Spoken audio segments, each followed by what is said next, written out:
Très bien. Allez, merci beaucoup. Deuxième round. Tobanda siko li solo weekend na mabota na bino boza ebele.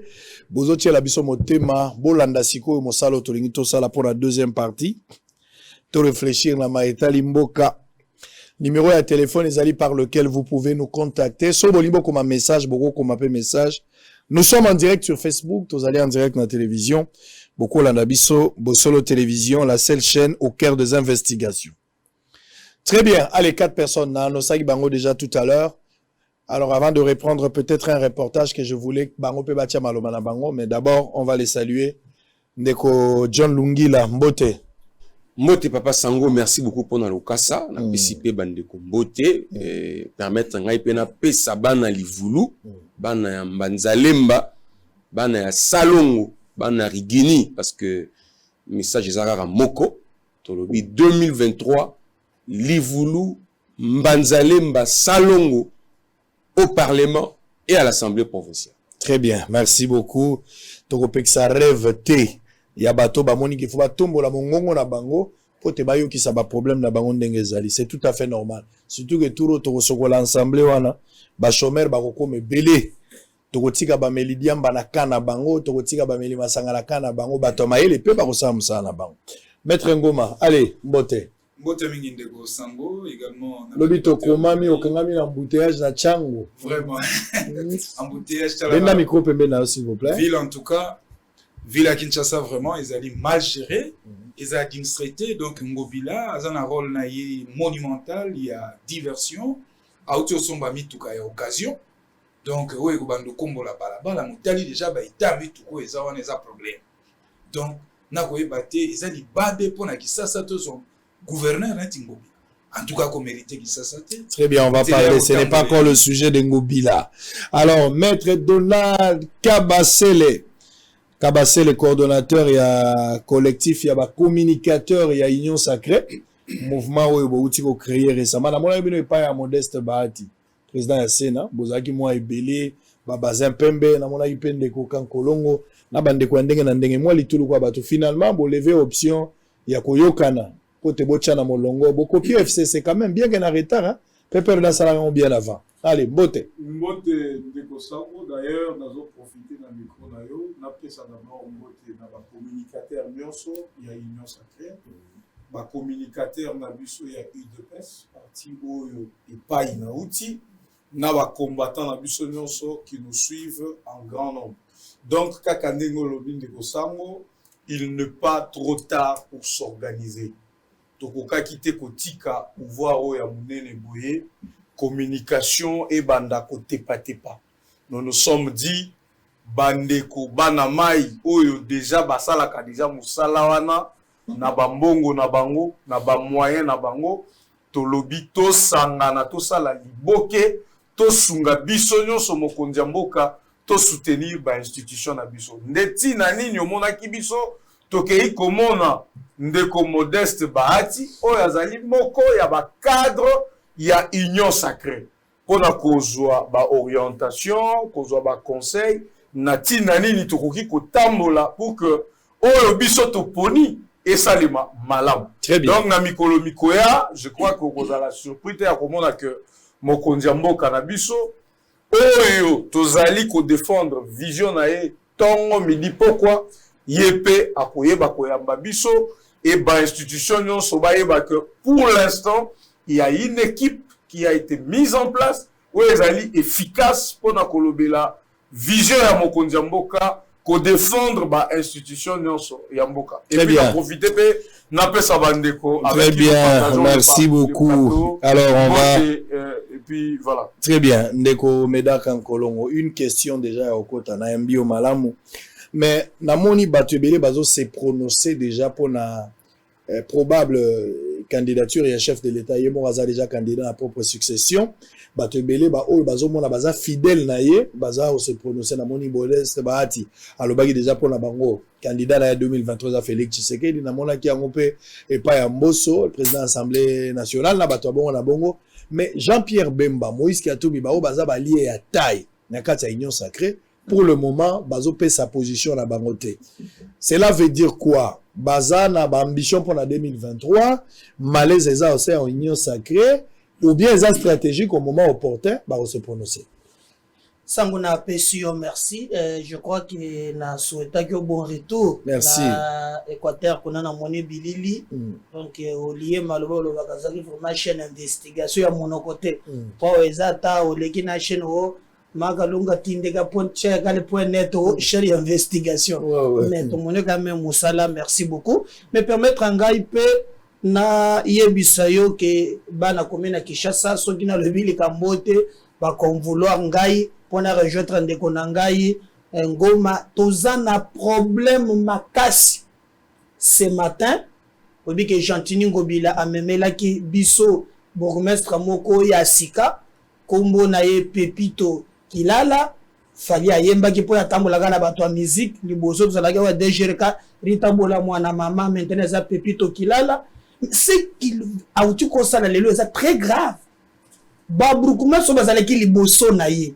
Ils ont signé des contrats na ba particulier et za la mabeza la malama quand même l'état mutopesa bango bazalawan aye lelo sans qu'on trouve consensus na batouan baboukinyos et cette place ba yebi singa ke ba bengi ba indien pour ba yande batonga bisikawan et pas sinanga ezali sango ezali ndenge l'état yomoko azokele misalate l'état ko respecter mibeko te mibeko le biboy petit commerce ezalaka pona bayimboka chinois komi côté katonga côté ka chemise l'état salaka wana te l'état incapable mais lui azali ko faire peser na ba paisible citoyen ba musu bazana ba bar na bango ba buki ba na tongo na commune na Kinshasa pagaille chose grave na ko bisaye Pepito Kilala tika biloko ngbe kutinda lokotawan et il vient imposer ba la dictature moko boye ko kangaka bangaka ba bilenge wana ba baza wana ba téléphone ko filmer te ko ça ko moko te ezali mawa même méthode depuis likambo ya matariki ba balemba zobuka ba place ya mabe biso to boyide même méthode balingi ba salela yango toza na année préélectorale là je m'adresse à Félix méthode ngobeleni ngasala a co-initier davantage. Parce qu'il y a des sites. En fait, finalement, Bolingo décourager l'État. Dans ma mécanisme sur l'État, cause en a pour la Bongsamboka, vous avez toujours la justification, bilan dans des enjeux, tous en année préélectorale. Ma décision est quoi assainir ville. Ba marché pirate, na ba forme na ngoto. Ezalaka marché pirate pour la matadiki ba la te pour bato akufaki, ba marché à rond-point gaba. Les longs ya ba venu nyo so bakte na minene koma wenze. C'est admissible. On ne peut pas admettre dans une ville comme la nôtre, Kinshasa, tout ça en plein capital, les lois sont venus, ils ont voyagé à Mingi na Libanda, puis ils ont voyagé à Neni Okomo na Barabara Mounene Lumumba, Okomo na la cabine de Batubate Kabilo au place. Alors maintenant, vous ne pouvez pas empêcher à l'État, monsieur. Non, on est d'accord avec eux. Maintenant, on fait quoi na Batouane? Parce que gouverner, c'est prévoir. Dans un pays où tozali na population estimée à 75% jeunes, ngamoko naza d'accord, balongo la bango. Nako boyate? Parce que c'est la capitale et c'est la modernisation. On fait quoi na Batouana? Yo sur la population. Bongo l'État n'a pas exemple sur la commune à Kinshasa. Type ka place va tomber Fawan. Mais les gouverneurs autorisés en face ya piste, bazo tomba marché. Yé moko zo mona danger te. Ceux qui ont la type ka nangambo nyonso ba teki pemena aéroport ngende ba nguto ba maison. Si l'État lui-même pour na ba couple les zotek. Loi bachango na paisible citoyen. C'est que moi je me dis que nous soyons batindi batu ba benga na bango. Compréhension ezala de ba trouver les bango esika. Tolongoli bino awa danger ezali.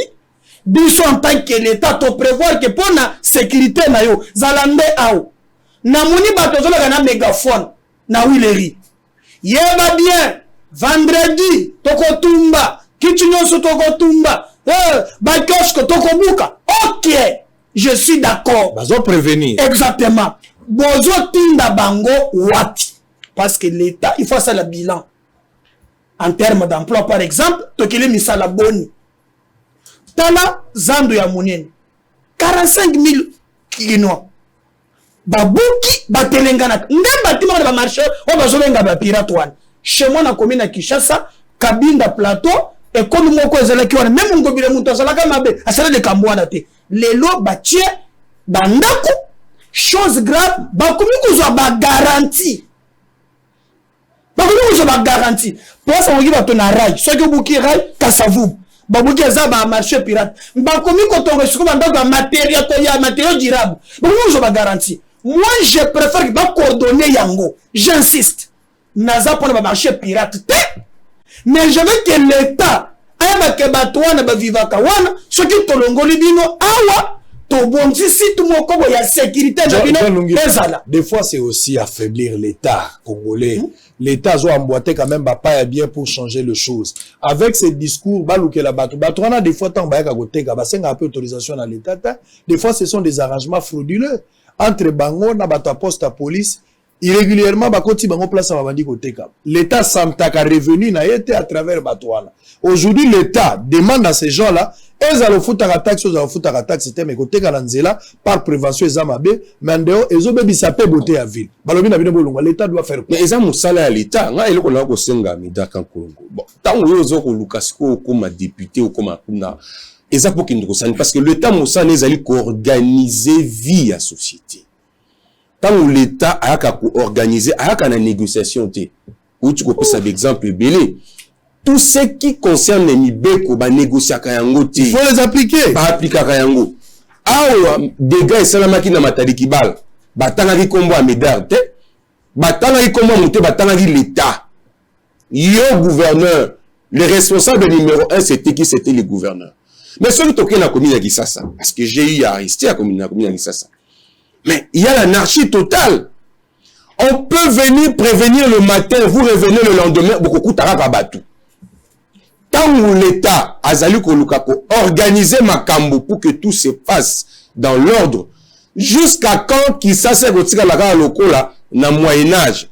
Aujourd'hui, tout, mais au petit exemple, il y a Kingasani. Au Lombo aéroport, au Bandiko Yao, comme Kawana, le contact Kingasani Yasuka, Pascal, Ozokita, Massina, Tio, comme on a marché à liberté. Bateau, nyonso batandami na nzela wana. Soki dégâts ça y ba otanga kombo anani, kombo angobila. Mais tant que ngobila lobi non, et sengeli siko to sala de manière à ce que bateau oyo bazali na balabala, balongwa et plutôt trouver solution. Moi je pense qu'il faut qu'on yebisa bandeko wana ezali pour la bolamu na bango. Yo sengeli ko ya te pour défendre bango parce que soki likame ko eli bango bakobela communauté bakobela ngobila. Ah ngobila za ko luka ko bikisa molingo na bango yo ya o koteli bango. Mais soki danger ko eli bango bakobela te bakobela ngobila. Ngobila za ko sa mosana pepito kilala yo ozali pe passer un mot za kapena mutu na yo pe mukuna to ibi pe mukuna za mosanto te. Aza pe exemple te na kati ya mboka mozaka na ba pétition te. Le fait qu'elle fréquente les musiciens, elle peut fréquenter le patient comme vous. Et Pekisi a ça la moussalate. Moi, je soutiens ce qu'elle fait. Parce que, tant que Bolingi Bobongo la Makambu, qui ça autovali na kati ya désordre bosoto. Mon contrôle talba qui m'a assez koufakala. Quand on veut changer les choses, on ne veut pas négocier parce que ma baise est tellement profond. Surtout pas dans la commune à Gisasa. Ba wenze si kanyoso, ba resi kanyoso, ba toma mela kama sanga tango nyoso. Atazo le kazana ngona maboko otala oya masanga makasi otala oya masanga ya moto masanga malili diamba nyoso publicité ça d'ailleurs makasi si yebisa batango bazali ko ya pona batia ordre na sika ya ndenge wana bakosala yango nini sengeli ba yebi que nous avons affaire à des gens au bayoka kate et sengeli toya avec la loi ezali pasi meza mobeko tango baye pona ba exécuter yango ba négocier kana motote. Pour Mibeko wana o pepito azali ko faire exécuter na ko exemple ye moto akeli yango te assemblée moto teli yango tango assemblée keli yango et s'exécuter na moto nyonso yo ko koma bugumesa ko mina kisasa musani yo ko sa kuna okende ko yoka na bato pesa bango ba wenzeti na kati ya makadam bateka po ningo se pelisa bato oseko moto tango azali mokonzi rôle na yo azali akobatela d'abord milimo ya bato na ba bien na bango. Tant que moni ko bunga ezali esengeli yo sala oyo mobeko epesi yo pour que ozongisa ordre et c'est ce que Pepito Kilala est en train de faire et moi je le soutiens parce que l'État ozongisa ordre na commune ya Maître Ngoma disons deux choses hein to lo babilo on ndenge ya normal to lo babilo côté parce qu'il faut attaquer Ngobila to lo babilo côté parce qu'il faut protéger Ngobila to réfléchir na normal on a aider beaucoup tous à la opposante mais tous à la bateau balingi va contribuer pour l'avancement de cette ville. Je vous donne l'exemple des ronds-points Gaba. Si vous avez la rond-point Gaba, on a l'enquête mon azo sala to bandi on a sollicité sur les mauvais comportements ya biso d'abord ba utilisateur, même ba usager de route, to biso ba tout tekaka. Remarquez na Kinshasa bo comme on a observé. Na chaque courbure na Kinshasa ils arrêt de bus. Ça la constat partout. Talaka avenue nyonso sorti nyonso zo bima la courbure les arrêts de bus. Les hommes moko ya ba cause de favoriser embouteillage. Mais je vous donne pour le marché pirate toujours rond-point Gaba. Na minute to solo la bonga na bino moto akufina note à rond-point Gaba.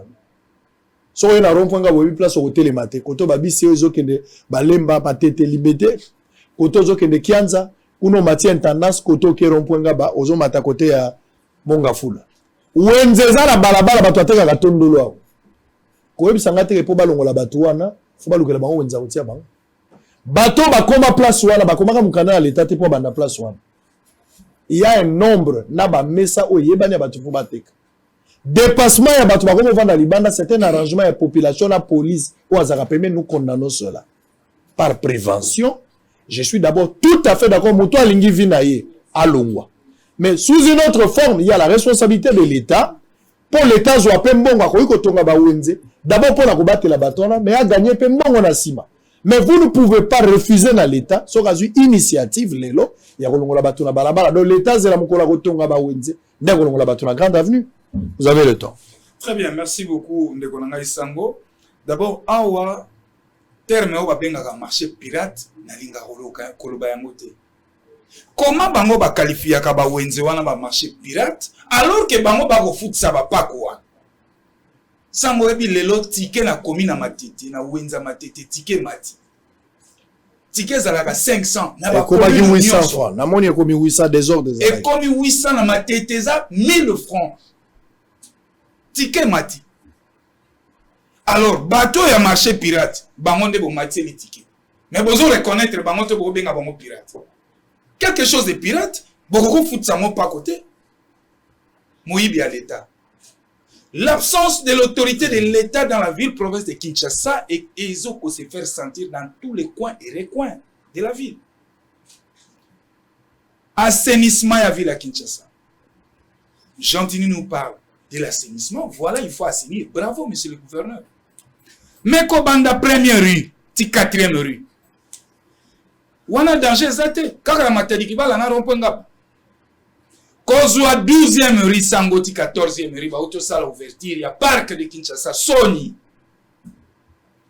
terrasse fongwa miana bato ba komela wana soke indi wana camion mabange koti responsabilité kozala nani parce que en tous ans ba dirigeant o bazaka responsable de rien ba ka pesa excuse ba mwana Jeroval wa ba ye na ba caméra. Mais ma bota batutika la bongo. Ah vous êtes les cambo opposition. Ah on a dénoncé mais gestion il y a gouverneur. Il y a ville province à Kinshasa. Ton la ville moko parking ya rakati. Biso nyo sto zwa mi tuka na chaussée na nzela na balaba. Ton la ville moko rien n'est organisé ndeko na ngai. Ba motard, bato wewa, bazo sala loi na ndenge na bango. Moto na motala muki azo sala mobeko na ndenge na ye. Or, ni nesengeli vileza. Ngai na yo sango yozo contrôler nganga pe na o contrôler. Lisu likola lisu. Mboke ya la bongo. Et l'État atiaka mibeko pona akamba société. Moto soki mobeko ya la kite moto akozala neti nyama. Voilà pourquoi mobeko tia makapo ezongi sabato na nzela. Mais na ville ya Kinshasa mobeko ezate. Et puis tant ozoyoka bato ngo nyonso sango ilimbisanga. Oyi bato ba osama belelo na mboka na biso nyonso baza ko exceller na mauvaise gestion. Ezaka ka bana poto ba diaspora. Ba bandi na présidence ti ba komi na ba komi. Ba ngo nyonso ba uta ba poto. Et loko elekela ngo uti poto zwata mentalité wana ya poto yaka na ngote. Ba yawe komiko. Qu'est-ce qui devait être fait? Allons-y maintenant. Alors, qu'est-ce qu'il faut? Si on to sala. Olingi balongola bato balabala te. Non, non, non. Si, mais... C'est-à-dire, il y a absence à l'autorité de l'État. Motolera bimi atie na koteka linzanza na ngayo. Moto aliboso ya ko petisa ngayo wana et ali yo voisin na ngai awe pekisami koteka police aza na role wana outi olobangwa basengaka nzela na nani bazwa autorisation te mpo babanda weti ebandi papa ekei leta lelo amoni ekomi 3 mesa 4 mesa olie kaya kobengana bango ye kofutisa pako leo futi pako c'est-à-dire au reconnaître marché wana. Qu'est-ce que moi je dénonce? L'absence de l'autorité de l'État. Lelo l'État esengeli na ye a penser na ko réorganiser ville ya Kinshasa. Ko pesa mission na ba police na biso. Mais malheureusement aussi côté à la police. Batil bango souci at bango pe baseli cop na bango et komi parking. Talamboka nde tozo kende. Normalement police a un rôle. Ya ko interpeller moto nyonso.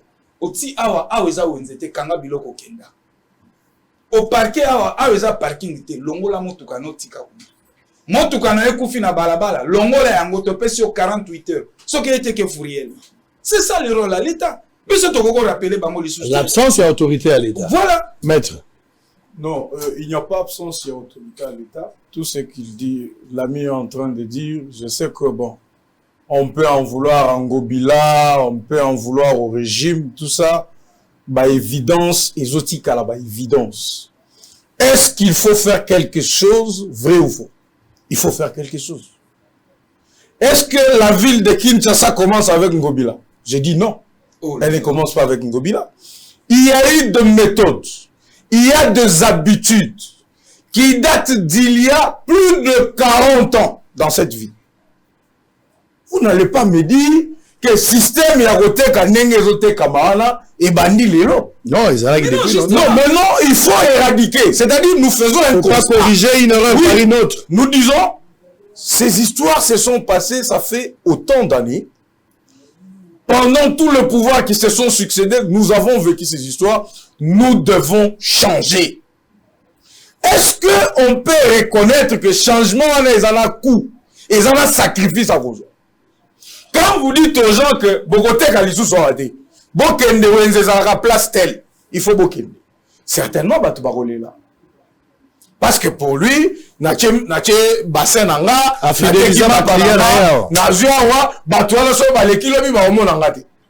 il y a un coût pour le changement. Et c'est ce coût-là, le première personne est Zabino. Boye na plateau. Pour la nini bozo nyoko la bango boye. Maintenant, tout ça la nini. Ceux qui te salient et l'autre côté, l'État est absent. Il n'y a pas l'autorité de l'État. Vous dites que, vous dites que, pour l'État la Kisaka, Azali l'État, il faut avoir ordre. Mais oui. Mais si l'ordre passe par l'interdiction formelle à Batouana, pourquoi vous ne pouvez pas encourager? Non, non, non, non, non, non. Pourquoi vous ne pouvez pas encourager? Non, non, non. Donc, non, attends, mais okay.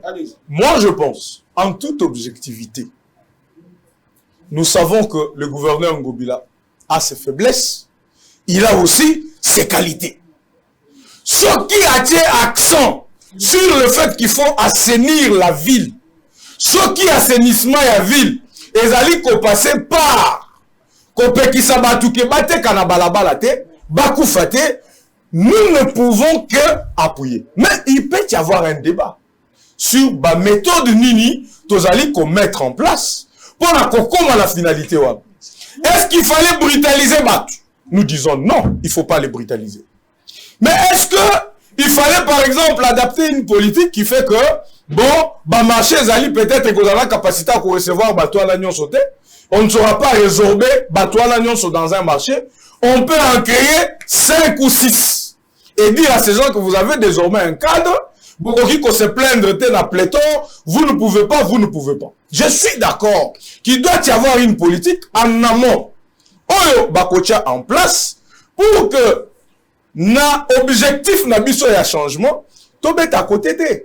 Parce que nous devons aussi tenir compte qu'il y a tout un peuple qui vit avec. Très bien. Il y a de vies de gens qu'il faut sauver. Oui, mais moi je pense, gens, mais la PAC, que prenez la PAC de 14e rue, 12e rue, là, Ngobila sauve le vie de gens, d'ailleurs, il expose le vie des gens. Sango, oyebi biloko mususu tozo critiquer ba autorité, peut-être parce qu'on n'a pas eu l'occasion, ya komona bango, kosolola na bango koyeba politique na bango, ou objectif ya politique wana ezali nini. Nous avons prévu, dans le cadre, il y a collectif, il y a communicateur réunion sacrée, il y a qu'on clarifie la question à l'annonce.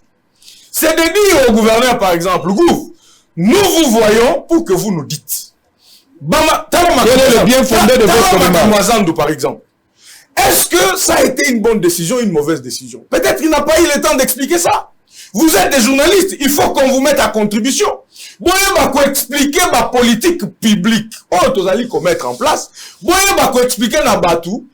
Objectif, il y a politique publique, ezali boye. Te prévoir boye. À ce moment-là, on peut parler. Je vis même des ingénieurs qui ont dit que le cadre n'est pas propice pour ça. Mais est-ce que eux aussi, en mettant ce parc-là, Bazaki va ingénieur. Donc voilà pourquoi, na objectif, qu'on poursuivre, et à commettre la population d'Abisso à l'aise. Je vais revenir. Là, je veux qu'on réfléchisse un peu. Hein. Tout pousser moi réflexion, moi mouké. Hein, c'est vraiment tout pousser moi mouké. La plupart ya bateau bazote kalibanda ou tozoloba wa ache cabine na ye azana pasi. Ceux qui balobi ba restructurer makambo basali ba wenze balobi pokota wenze fofuta patante ozabo ba ozana wenze te. Ba kozala. Te ba ozala te. Na lobi na que la plupart na koloba no clair na kopé sur exemple. Moi na oyo azo sala cabine liboso ya porte. Na mboka nyonso ya mopaya basala ka cabine bongo te. Na mboka nyonso ba paya dollar échange makana nzela te. Toyebi yango to voyage. Ceux qui le basali wenze balobi poteka cabine, il faut son patente à $100 pour jouer mais sur la cabine na yo. Et belé balingi désordre ou peut profiter là-bas. Surtout bazo sala en complicité pour nani. L'état bateau ya tinda na balabala pour pas qu'il ne ko exécuter mobeko za police. Oh ba va négocier la police. Pour que police appelle sa bango nzela et belé ba marché pirate aux mona, les marchés dit pirate dengen de quoi lobby parce que tozo légaliser du fait que tozo ba mbongo ya ticket ce qui est normal, ba ça la en complicité na police. Mais aujourd'hui on met la police en difficulté. Bon lobby ma parking. Je vous donne un exemple. Parking faut que Sambongo. Mais souci à tenir sur la police c'est ça parking na butu. Na place ba kenge la bato ba komi ko kenge la mituka na ba kaizali. Maintenant l'état met en difficulté et la police na bato bazali ba compagnon ya police. Pourquoi vous empêchez l'état d'aller de l'avant? Sango, merci beaucoup. Question intéressante mingi. Ya ba fayulu na ba fayulu na tolobela nano vraiment ce qui touche le petit peuple. Donc je vais corriger John Lungila. Commune ya Kinshasa eza commune moko kitoko. Ba meli biloko zolo ba wana partout bazana ba commune nyonso mais zali quand même commune ko catégoriser ngonde ngozali ko kata B. Quand je parle de la commune de Kinshasa na kati ya commune lobby babuki bato bazana contrat na bruku mais zali banda te ezala clair. Ezana kati ya commune ndeza la katuya de contrat ba bruku maître ba signer bato baza na mikanda wana. Nde babuki poete ba indien ba ya. Omoni wana zana balabala te na miko zongi sango bébé sango na lingi to ça l'hypocrisie. Moi je suis d'accord na bandeli lisusu que balongo la ba marché nyonso oye ko sala kizo comme ça dit na biso salité, je suis d'accord. Tout est qu'à deux poids deux mesures. Quand il s'agit que Gentilly a na comme ça qui na Libanais na 14e riz. Le danger zate. Donald dans le danger c'est pas celui qui na boulevard one. Moi Nathalie Mokolo. Moi je prends mon enfant. Au mon accident moko filma ki Mokolo la ki sa na boulevard one. Pas la danger za one. Comme il y a ses intérêts lui, la danger zate. Wana bato bakoko fate. Quand il faut qu'on kende na zango pour na kobuka yango parce qu'il y a des intérêts. Le problème est ça, il est là à le réseau salématé. Qui peut s'opposer à la ville de la salité mon toit ça? Mais il y a le biboye. Ceux qui vont longoli bango. Binomoko bobanda ko prêcher par l'exemple. On va regarder la pédagogie bolobaka. Ce que le maître fait compte beaucoup pour l'enfant que ce qu'il dit. On va dans parking on le dit que partout ça parking. Mais est-ce que vous savez que la vie de John Longi Lazawan ça fait 2 ans. 3e année en gros. Que mitu kanyon se foutaka ya mouke 1000 francs. Ya mounine 2000 francs. Que le ministre provincial tout on parking. Je parle bien mbongo bazo escroquer. Si l'État a commis escroc, Comment voulez-vous mettre l'ordre alors que yo mon conseil escroc? Mikolo legi na limité. Autant il y a un projet d'un parking parce que dans la moni maquette, na moni aussi les gens ils travaillent. Je pose des questions. Ouais. Na legi na limité entre 3e rue, na moni yango kende ti 14e rue. Na côté résidentiel. Voilà. J'ai vu bazo aménager un parking, peut bâtir logo ba kombi pe a bazo ériger et le quoi 3 ans après, vous avez la maquette. Non, mais ça la paix bandit. Non, mais là, ça la paix bandit. Ah, mais ça les bandits. Mais ça les bandits, je suis passé par là. Mais tant qu'il y a des sangs, la logique, après 3 ans, moi je suis dit les ministres, bazo tourner mon tour na top Congo. Mais comment que tu causes un mbongo? Alobi à Thierry, mbongo ngo pe makambo leke na Kinshasa, to kamatu bongo to tiango na makambo mususu. Je l'ai suivi. Na lobi, mon Dieu, ça s'appelle détournement. Nicolas mususu. Bazozo chaque jour na bato moto obima na nzela 500 francs. Ngana utuko somba na ville awa j'ai discuté na bato wana poste au parquet na ville bazana moko bazoteka wana je sais pas si société il a posé la question. C'est bien s'il faut nous organiser que non na na ville avant la station na foot combien na sumba cartouana c'était 6000 francs. Je donne 6 000 francs. Nazana mona voiture kona. Comme un bon citoyen, je veux que ville les ala. Maintenant, ce qu'on bon réseau qui est wapi. Pour ce tour est belé. Mon réseau qui est wapi. O tozo organisé au commande mikolme. Ndeko nangai. O yipozo mbongo epa nangai. Ngana des citoyens. Na la personne ville bonga. Batindi yo. Ozali incapable. Non, mais on concédise de jeu. S'il vous plaît. S'il vous plaît. Je pense que John Lungila va rebondir. Mais tout est dans la logique de choses. Nous, on voyage. Nulle part, réponse à la question na yo misala. Voilà. Réponse na yo a expliqué au place monde non. Aucune fois tu peux partir au monde. Comme au fouti taxi à mutuka na yo, ba parking yo stoko ta la porte partout on paye $1, $2, ça dépend à distance na ba heure yo zo sala. Le monde wana soko fouti faut que le tout na bato na mbongo ke ndara. Voilà. On ne peut pas poser cette question. Mais sango, on peut ça la matière. Mais on y va. Moi par exemple en Ghana ville à Kinshasa, na futa bampa ko belé en contrepartie dans sa carrière. Na futi mbongo moko po na vignette. En contrepartie carte vous allez hériter. Vous allez demander, l'État yemoko, ate biso par exemple, na likambotel, et zo salaboy. Bolingi bolongo, je suis d'accord. Et vous savez, non, en tout cas, ce qu'il faut pas dire ça mais quand tu dis gouverner, c'est prévoir. Il est kolobani. Donc, sango, peut-être c'est la statistique, c'est la banquette, hein, recensé, bateau, le nombre bango basani. Moi, je suis d'accord que avant, makamunyo, ce que vous négligez, nandimi, balongo la bango, bapesa bango, cadre. Oyo sengeli, batek, mais la logique. On s'en fout de, wana ekosimba atamukete. Et je me battrai jusqu'au bout que non, l'État a organisé. Les amis vont réagir comme ça, on va changer chapitre, les longues là. Bon, l'État doit commencer quelque part. Mais la mesure préventive, il faut que la batouana esika pour la routiga bango. Mais d'accord que l'on n'est pas un bon citoyen.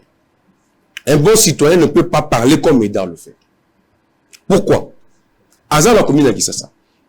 Il estime que tango bakonzi baza ko ba décision pour organiser vie. Quelle décision? S'il vous plaît. Il y a pourquoi? Parce qu'Azar habitué à la mauvaise habitude.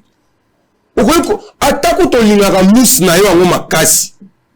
Mais ce qui mousse est comme déjà salité. Bah il va faire son matela. Yo kaka mousse na ngana umeli na ngokaka mousse na ngaka ndeba comportement yo zo sala siko. Ba tonga wenze na avenue Kabinda. Et ça aussi quand ndako na été. Ba ibisi bango le temps tozo salawa bolongwa bokende kuna ba yakate. Oh là là. Marché wana ti lelo ba vendeur bazate. Tout le vérité. Tout ça la bosolo. Marché à Kabinda et ça mosika na bisote. Et ça mosika na bisote. Oza otobuka lokuta te toza na bosolo. Marché wana ti lelo ba vendeur bazate. Ba lingo ya koteka wana. Il allait de même pour un marché ba sali na 24 heures. Le gouverneur a prévu ko kaze bango kuna le temps basilisa bazali ko yati même quand les oiseaux bela ba marché pirate même dans des pays s'il vous plaît même dans le pays normaux ça existe. Au bout de Istanbul là peut exemple si quand on a reçu ma bilamba mingi il existe aussi des marchés pirates. Ça veut dire que qui à partir à 22h ba kana mi tukana bango ba fongo yango ka boye ba ote kabilamba ya solo ba sapatu ya solo biso baso toyebi qu'à partir à 22h kene na Merkel bana Istanbul ba yebi na Espagne na la France voilà ba jour surtout ba Nigériens surtout ba Éthiopiens ba 19h ba teki pendant 30 minutes ba kei ça existe parce que à tel état zoluka abongisa mais bateau bazaka moi batetu bazanga raté ya moment ni tango l'état ayaka kokuta na bateau bazali koto samibe côté a négocier kana bangote et si gentili ou je sais pas bourgmestre a moni ki balingi ba bongisa mais ba récidiviste bazali o bazali habitué na ba makambo mabe ba boy changement basa na bango nini nyoso wa nezali image ya pauvreté tango uti au kitine aéroport Njili bandi koya Kingasa Nyasuka Masina Njili ozo continuer c'est l'image de la pauvreté et nous voulons le changement. Si on veut le changement il faut d'abord commencer par soigner l'image de Kinshasa et l'image de Kinshasa avant to comme na libumu na yo esilanzala avant to comme na cerveau na yo tanga kelasi ya malamu nous devons commencer d'abord par donner une bonne image na voirie parce que tozo sala soni. Attends que la Brazzaville là même quand vous parlez de parking, vous parlez de quoi? Parce qu'aujourd'hui, même là bas poto, papa sanga ke Paris, à ke Espagne, n'a pas venu. Il y a des parkings sur les avenues. On t'a outi na mutukana ya parking à matinda kona ke ikolal. Tout est question de l'ordre. Parce que ceux qui moto azali penza ko kanisa na nenge sengeli, ata toza le sika ya mokebo. Ceux qui toyebi ko sala makambo, to ko bundate. Ça m'étonne mettre Ngoma en temps moderne. Et Sengeli, ceux qui les voisin, interpellé voisin, avant bien la police. Ça, c'est quel état que vous voulez ériger ici? Ça, c'est la sauvagerie. Sous d'autres cieux, papa Sango, il y a un moni to soanaka. Il y a un moni voisin, ba soigni, ba bundi, la police, a déjà bitumba. Voisin, zali na droit à interpeller voisin, teza mosala na été. Et zali mosala à la police. Nga na faka na fani moi mi communiquer na Istanbul na sali makelele na kati anda kuna ngai voisin atiki pa na ete ayeko interpeller nga non pour ko répondre ma beto soigner peto bundi mais ya sani na bengi la police alobi na avenue tel l'appartement immeuble tel arrivé là-bas il y a les voisins qui font du bruit ça nous dérange c'est la police qui vient interpeller. C'est la police qui veut passer. Quand la police est comme elle dit, monsieur, vous dérangez le voisin et ça énerve, alors vous devez payer les amendes. Mais le voisin ne peut pas venir interpeller son voisin.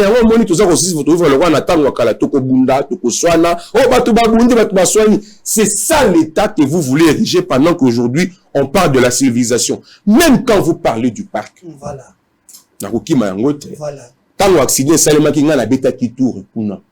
Je suis allé voir l'importance du parc Wana et comment ils ont fait pour éviter les dégâts. Papa Sango, ils sont en train de placer bateau bazo le canal limité. Ils sont en train de placer maintenant des blocs. Bazo placer ba bloc il y a 1,5 mètre. Moi j'ai vu ça. Ba bloc en béton. Ba bloc en béton le long du parc. Mutu kanyon se quoi que tout a éco souka na ba bloc wana et que dépasser ba bloc wana. J'ai dit des choses tous la carte ya solo. Je vais amener bateau baza kolanda biso ba kende ba vérifier on a conçu maintenant de blocs n'est-ce pas s'il y a 1 mètre il y a des blocs à la hauteur d'1,50 mètre. Il y a béton. Ce qui mutu que dépasser ba parc. Pas quoi c'est important pourquoi ndeko. Obi biso to koli to zu chance wana ti. Des fois qu'on a fikin les lots fiki de comment ma kamusu c'est comment ma cousu papa sango kende ko enquêter kuna les lots ba na biso baza na sika ko sakanati ezate autour na biso ezaka ka ba terrasse ezalaka ka ba boîte on pense jamais aux enfants tout d'autres cieux dans chaque quartier il y a un parc pour permettre aux enfants d'avoir le temps ba sakana ba sala bout soki ngobila si la ville a pensé que ça la parc surtout dans limiter les gens ici comme on veut permettre batunion sur baouti boy. Ce qu'il faut plutôt dire, le parc est important pour nos enfants parce que na fait un week-end mais il faut beaucoup plus insister sur le côté sécurité. Il faut bien sécuriser le parc. Ne pas pas sango. Allez-y. Surtout aux hommes dans l'Iran comme t'as vioté. Comment t'as vioté? Pas bien ma maman ya ngunda. Mais t'es capable de Soki ozoba na liwa papa sango. Comment t'as vioté? Kola la pe pongi te po kola la pe pongi la mukite. Comment t'as pe na bato te? Venera na ndako na ko bimate. Ko kumba pe mutuka te po ko libe ko kufa ça l'accident. Mais donc, pourquoi tu prends le risque de prendre le volant de ta voiture? Parce que tu sais que, frère Zako Sala, parce que tu sais que s'il y a un problème, au côté élément, maman, parce que voiture, s'il vous plaît, c'est parce que nous, tout ça qu'on permettre de se déplacer, mais ça, là, bas risque, est belé. Mais face à ces risques, il faut que ça, de manière à ce que nous, tout canayo, et bon, mayoté, parce que c'est important pour la banane à bissou. Oui. Mais il faut qu'on insiste sur le fait que, bah, sécuriser citoyens, n'a pas incident, aussi, dans les accidents. Parce que c'est gentil. Et c'est ce qui se fait. S'il vous plaît. C'est ça qui se fait. S'il vous plaît. Assainissement, là, si ça assainissement. S'il vous plaît, allez-y. Nous, on le bien, assainissement. Bah, immondice. On salité la ville qui c'est ça solo. Gouverneur a vu à Sali, bah, sombi 60 camions pour évacuer bah, immondice. Donc, ce soit, oh, mais tout canese à Kala. Finalement, Congolo Lingini. Très bien. Ça, la nini, finalement, Congolo. Très bien. Maître Ngomba. Vous comprenez. S'il vous plaît, s'il vous plaît. Maître Ngomba va prendre parole. Meda Kankolon, Ngai, je suis un homme un peu correct. Hein? Na kokaka babilo ou à désordre. Pour Ngai, le mal reste le mal, peu importe la forme. Et ça la mutazo sala, moi, la maman ya botingai. So, la famille n'a pas tout le monde, nga la tra batuna misu. Nga la flatteur. Je sais te dire quand ça marche et quand ça marche. Batu ba yebi ba position na ngai pour na kimbuta, pour na gentili. Mais la guerre n'est pas contre les individus. La guerre est contre le système et une politique. Je vous prends un exemple de rond-point Willery. Kimbuta est parti à Tiki rond-point Willery Nengezawa. Tout ça, quand on a ma bataille na rond-point. Gentini est venu, rond-point Willery, projet l'Oretambolité. Et comme on dit, batu ba okata bilamba na rond-point Willery. Batu bazo teka carburant na rond-point Willery. En fait, comme ils zando mo refongoma na rond-point Willery. Au-delà ya embouteillage on zele ya kimalamote. Toleli. Gentini, tie bato bandi kotonga place wana pote nzele ko mama malamu. Bien que misale silité. Ba travaux toujours inachevés, nzele tikali nzela moko en syllabe et tikali ndenge tout ça. Mais aujourd'hui, je ne peux en aucun cas soutenir tous ces gens à tabana passe. Ezala bato moto, ezala bato bateka na cabine, ezala bato balobi bango babanani. Na rond-point Willery, direction générale au Matao Kita. C'est justement la faiblesse de l'autorité de l'État dont tu parles. Comme il y a l'absence, bato va s'improviser dans le bango. Ils ont commencé à travailler. Et moi, je soutiens. Si l'État veut chasser tous ces gens-là, l'État va censé que la bango place bango bagote kate. Parce que ces gens-là, ils sont venus là d'une manière frauduleuse. Mais ici, nous disons à l'État, tu viens faire de l'argent, qu'est-ce que nous te proposons? Luka ba place aux alliés officiels. Luka ba place au Tongi, Tchamo Beko ya Mbongo, pour la excuse d'Abatouala Bakendaka Kunate. Mais l'État a l'obligation. Il y a que la Batouna Willery pour nous rouler malam, pour sécuriser le Batouana. Vous avez le temps. Bien. Ndekonanga Isango, là où je suis d'accord avec John Lungila, à Lobby, tout est question de l'ordre. Voilà, Nazani d'accord. Tout est question de l'ordre. Pour qu'il y ait l'ordre, il faudrait qu'il y ait la présence de l'autorité de l'État partout. Pour l'État à côté de Samoso. Et Sengeli Naïe a organisé société Naïe. L'État et Sengeli Naïe a dit à politique Moko ya Malamu un certain nombre de politiques publiques pour la ville à Kinshasa. Par exemple, les villes à Kinshasa, ils ont une ville métropolitaine, Mounene. Les camps embouteillage de l'Elaka, Bissoni en soi. Mais ville à Kinshasa sans train. Embouteillage est aussi la tête. Tokoko son bata 1000 bis, 10 000 bis. Embouteillage est rosala. Le meilleur moyen de déplacement par excellence dans le monde entier, c'est les trains. Mais biso le lonzela train bateka basomba batonga manda.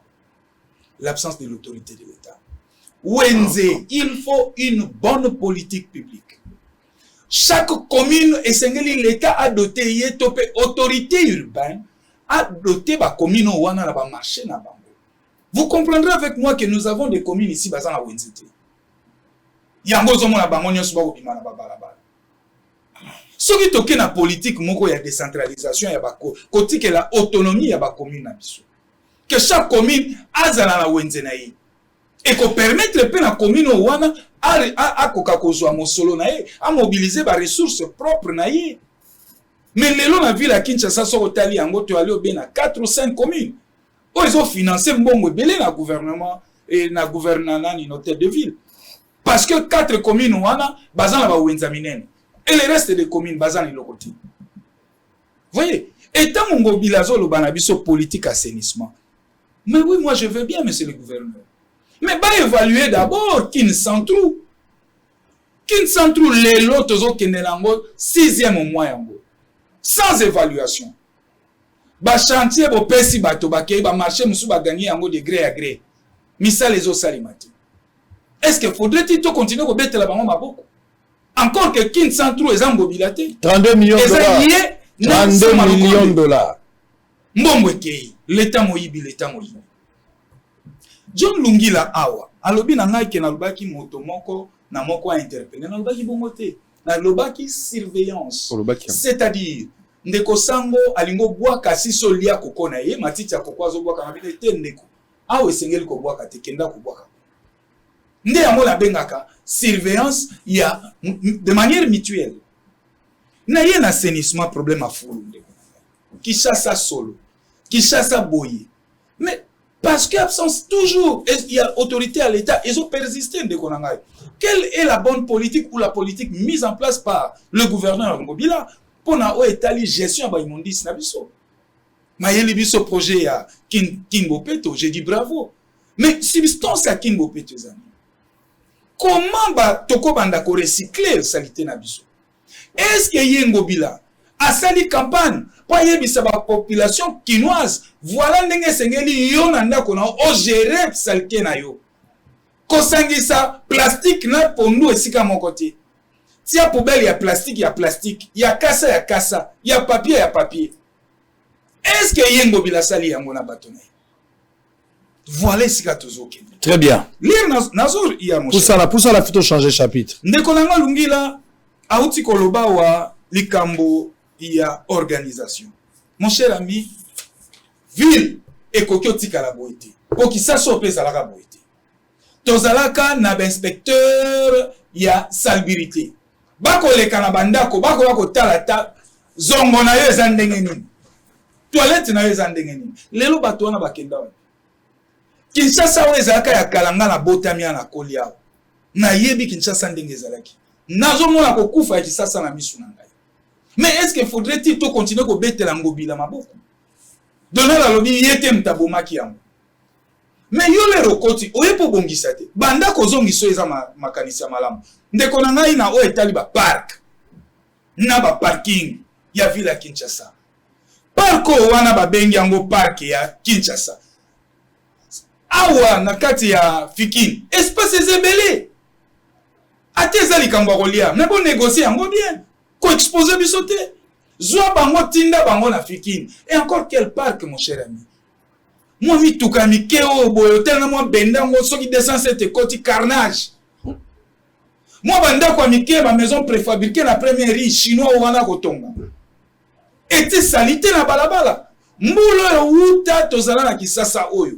Balabalo ya Lumumba etikala pamba boye bakate pona ni batika yango pamba. Eza pona appel d'air. Mo pepe sengele circuler. Soki bolingi bolo nango bosala ta moi tobenga yango nini moi bolo na moi banzete pour ne contribuer à l'écologie na biso. Très bien, merci beaucoup. Donc alors l'écologie na ko biso gestion à ville à Kinshasa soko lamuki lotingo bila en tout cas na ebité soko ça. Nego silisa to changer chapitre. Non, d'abord je veux que biso nous sommes alors d'accord sur un fait. C'est que Mabé est profond et que nous tous nous sommes d'accord que Mabé on est profond la ville à Kinshasa et banina ngobila te et Bandina Félix Tshisekedi. Ça, c'est pas, il faut pas avoir honte de le dire. Est-ce qu'il faut que les choses changent? Nous sommes d'accord qu'il faut que ça change. Automoni peut finalité la projeter. Au moins, ils sont pas bandits, par exemple, quand on a là, baby ça. Mais sous Kassou son zélé boni, je vais vous donner un exemple. L'air bazo, comme ça, boulevard du 30 juin, tout ça là, débat, émission, pour l'année, qu'on crée un embouteillage, boulevard du 30 juin au CAC. Mais le boulevard du 30 juin, les récits. Est-ce que Moutazo, quand ils disent, embouteillage à ma case, nous ne savons pas, et là, comme on est bandit, puis tout le monde a n'est bandit, même ma 0 trou, oh, balobi 0 trou, oh, boy, balobi boy. Quand un projet, on dit que ça commence, il faut attendre la fin du projet. Mais il faut évaluer. Non, mais c'est ça. L'évaluation, est-ce que tu vas commander chaque jour, si quand tu évalues, tout le monde dit que ça brûle. Non. Non, si. L'évaluation, c'est fait. Il ne faut pas que tu penses à l'impression que le projet, on a ça, les macas, évaluation, ils ont raté. Non. Évaluation, quand on a un projet, il y a toujours une évaluation. Ça, c'est dans le projet. Le projet doit être évalué. Bah ça la mais sauf que bah la télévision tu évaluer ton monibo. Je suis d'accord avec tout le monde que peut-être il y a une question de communication, parce que je vois que ma projet est mêlé à hôtel de ville. Il y a ville à Kinshasa, ils ont prêté la confusion. Ils ont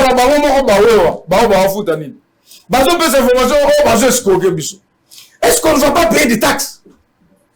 Donc on fout des sous dans pas goûter. Soit on fout pas goût, mais dans l'État allait pour escroquer. Non, dégo. Nous sommes là pour prêcher aux citoyens qu'ils doivent payer leurs impôts, ils doivent payer leurs taxes. Nous sommes là pour interpeller le gouvernement que quand les gens payent leurs impôts et leurs taxes, il fallait qu'on paie sa infrastructure, il y a qualité. Est-ce que Banzela n'y a pas de ça là? Au point où il y a la place, mon outil pour la Banzela. Mais outil n'a pas de taxes et outil n'a pas d'impôts. Les noms à Sosa. Vous passez par sanatorium aux U24. Nous allons nous sur Bassalia, non, mon cher. Bassalia, on n'est pas Bassalia, on n'est pas au coin de Sabatu, soit qui m'ont un outil na minéré, soit des outils na mpaku, soit des outils na taxe. Non. L'État est allé un tout. L'État est allé globalisé. Azali ko zombo ngo eko uta na taxe, eko uta na impôt, eko uta na redevance, eko uta na nyos. L'État s'organise pour la kocha, soit ba infrastructure, ko futa ba l'État, ko futa ba enseignant, ko futa ba médecin, ko futa nyos. Nous ne pouvons pas, biso tozali ba responsable politique, toya na plateau parce que nous avons besoin de critiquer Ngobila. Parce que nous avons besoin de critiquer Félix, dire aux gens que tout ce qui se fait c'est une escroquerie, ça c'est faux sur toute la ligne. Moi, je pense que nous devons demander à la ville de Kinshasa de vraiment côté la communication na projet au Bazali qu'on lancé. Très bien. Le même problème se pose aussi pour le gouvernement na biso. Il y a beaucoup d'actions, mon frère. Vous savez que dans les 3 ans de Félix Tshisekedi a beaucoup de réalisations. On va Congolais va éviter. Pour l'année, parce que on ne communique peut-être pas assez sur ça. Voilà même pourquoi tu tiens en place collectif où il y a communicateur dans la union sacrée. Très bien. C'est pour dire aux institutions que nous pouvons vous aider. Très bien, merci beaucoup. Allez, on va évoluer. On va commencer par Maître Ngoma, au banda de Bayami Balé. Maître Ngoma, la monnaie a doute sur l'avenir à Sosa. Oui, non, 30 secondes.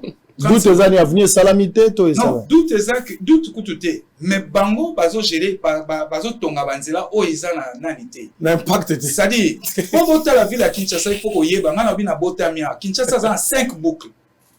Boucle à Liboso à Kinshasa, c'est la corniche. Gobila, Timalu. Deuxième boucle à la ville à Kinshasa, Ezali Boye. Deuxième temps, il y a la corniche. Je vous dis, on les engage, ça veut dire les Salemakala. Aux routes de la paix. Ok, Nangoti, et Kati Kisenso, et que tout en la route, oh, et Bimi, c'est comme 3e boucle la ville à Kinshasa. Donc, ce qu'on y a qu'on soit, 4e boucle la ville à Kinshasa, et Lengesa. Qu'est-ce que je dis? C'est Lengesa, oh, et Bimi, Tiko. Ouais, elenge Si, basi elenge. basali yango otali. eketi bazosala nano esilite bazosala Mohamed veut visiter s'il vous plaît tolo teke natala to na félicité te soki autorité asali musala na ko félicité te eza rôle na ina devoir. Très bien, merci beaucoup. Je suis tout à fait d'accord. Ngai na lingi tobetelaka bakonzi maboko te soki basali eloko. Alors que nous avons les devoirs et les obligations. Mais na kolinga pete bato basala campagne na déstabilisation na langage alors que makambo eza mosusu. Mokonzi réponse na ye na mosala neza misala. Ana besoin lobate quand il y a des travail, bato komona ke mokonzi asa. So pas salité komona. L'avenir à Sosa, basali yango effectivement. Bato babanda ko longwa banda longwa parce que avani 24 novembre zo longolo kouta boulevard Lumumba. Donc banque centrale okenango tout droit ti peine.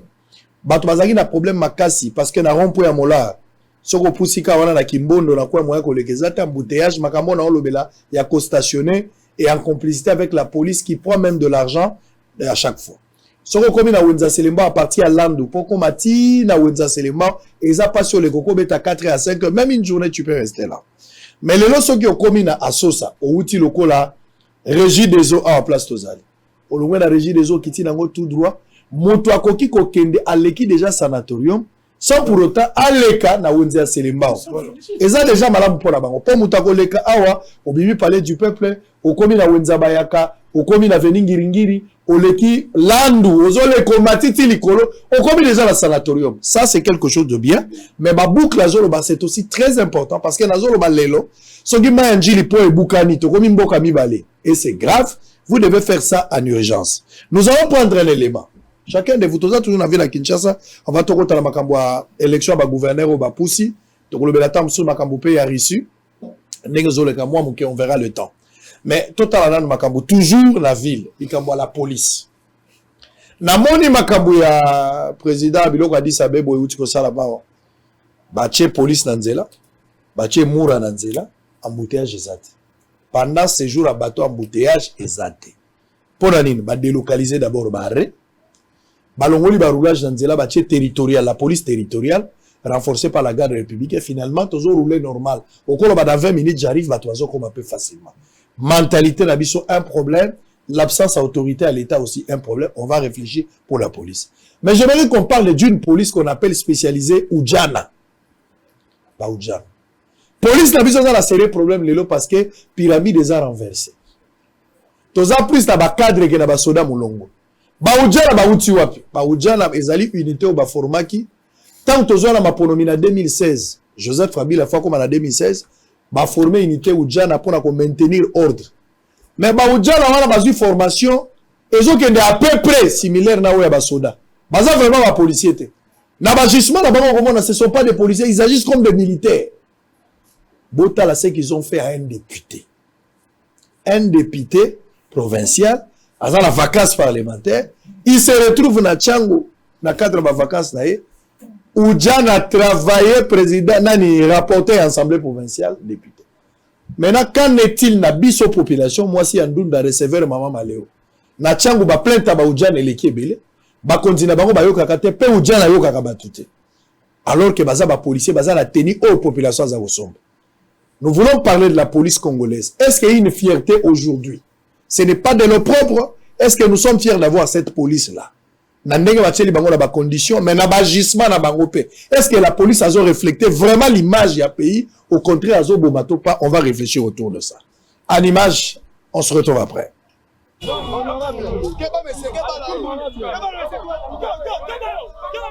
Un délit de plus dans le registre de l'unité de police Oudjana qui a encore arrêté et humilié le député et rapporteur de l'Assemblée provinciale de Kinshasa, Junior Nemba Lemba, profitant des vacances parlementaires pour communier avec ses électeurs. L'élu de Kimbanseke, Junior Nemba Lemba, s'est rendu dans sa circonscription électorale pour palper les réalités des érosions qui menacent sa base électorale, habitant les quartiers Kibunda, route Monkali, dans la commune de Kimbanseke. Arrivés sur place, les deux éléments de garde du député provincial Junior Nemba Lemba ont été interpellés sans juste motif par un lieutenant de la police qui s'est dit homme fort du coin, défiant des lois de la République qui garantissent la protection des élus du peuple. Ayant appris ces faits, Junior Nemba Lemba surpris, a rebroussé chemin jusqu'au poste de l'intervention Oudjana. Arrivé sur le lieu, le rapporteur de l'Assemblée provinciale de Kinshasa a subi une brutalité sans précédent et a été également interpellé par ces hommes en uniforme indisciplinés, habitués à violer les lois du pays, ignorant même son statut de député provincial et de surcroît, rapporteur de l'Assemblée provinciale de Kinshasa. Ce lieutenant du nom de Mazo a instruit à ces hommes à brutaliser également l'équipe de presse dans la suite des Junior Nembalemba vers une destination inconnue par ces indisciplinés, comme on peut les voir sur ces images. Je suis arrêté par les éléments de la police dans Souciatia, régie des eaux. Na avenue Mobali, toyaki kota la makama érosion aux populations et benga kisenga. Population la kisanga nzela o bakamion il faut ya po ekunda érosion wana. Le lieutenant il y a Souciat Oyo, il m'a arrêté, brutalisé. Si vous voyez là, je suis blessé. Tracasserie et l'équipe awa. Si boyo kaput libanda bazo beta masasi.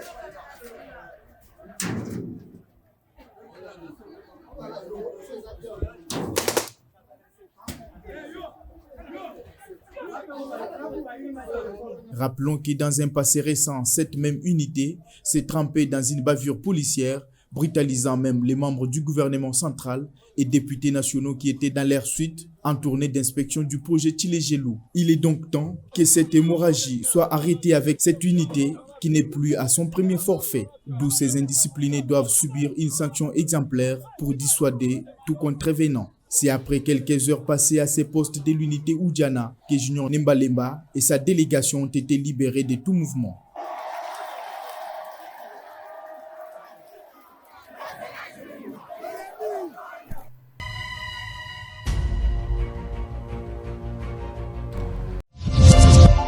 Hiro, merci à toi d'être venu. Merci pour l'invitation. Avec grand plaisir. Merci.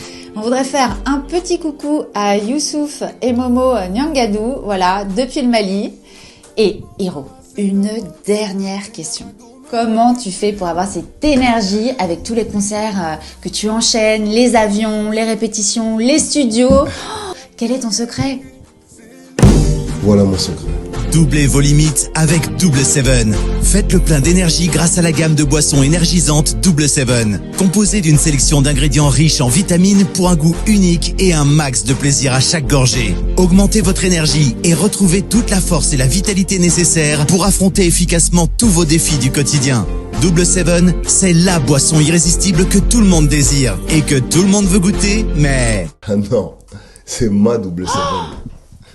Ah non! Découvrez vite les nouvelles saveurs Double 7 Light et Double 7 Cola partout au Mali.